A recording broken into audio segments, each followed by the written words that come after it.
வணக்கம் நேர்களே.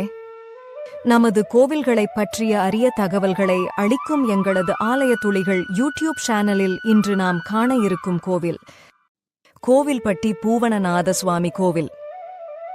உயரமான திருமேனியுடைய செண்பகவல்லி அம்மன் நிற்கும் நிலையில் உள்ள அம்பாளை உட்கார்ந்திருப்பது போல் அலங்காரம் செய்யும் தனிச்சிறப்பு.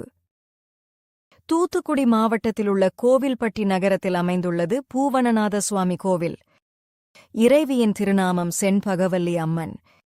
இக்கோவில் 1000 ஆண்டுகளுக்கு மேல் பழமையானது.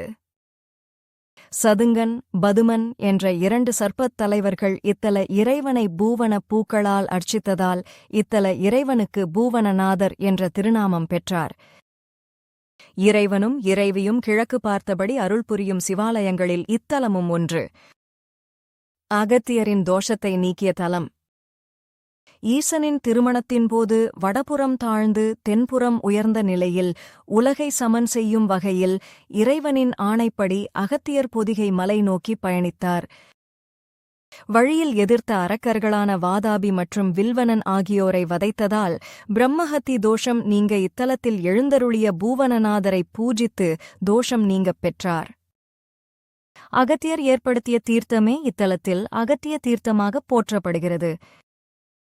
தமிழ்நாட்டிலேயே உயரமான திருமேனியுடைய செண்பகவல்லி அம்மன். இந்த தலத்தில்தான் தமிழ்நாட்டிலேயே உயரமான திருமேனியுடைய செண்பகவல்லி அம்மன் அருள் பாலிக்கிறாள். இந்த அம்மனின் உயரம் சுமார் 7 அடி. செண்பக மன்னனால் எழுப்பப்பட்டது இந்த கோவில் என்பதால் இத்தல இறைவிக்கு செண்பகவல்லி என பெயர் சூட்டப்பட்டது. மதுரையில் மீனாட்சி அம்மன் எப்படியோ அதுபோல கோவில்பட்டியில் செண்பகவல்லி அம்மன் முக்கியத்துவம் பெற்றிருக்கிறார்.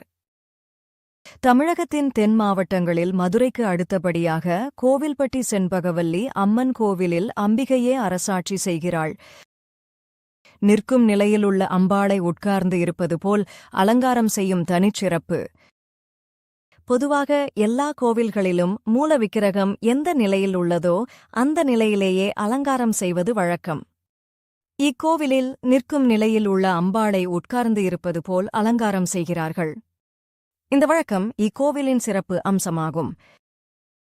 இத்தல அம்மனுக்கு புடவை சாட்டியும் ஏழைகளுக்கு அன்னதானம் வழங்கியும் வழிபாடு செய்தால் பேச்சுக் குறைபாடு உள்ளவர்களுக்கு அந்த குறை படிப்படியாக சரியாகும் என்பது ஐதீகம்.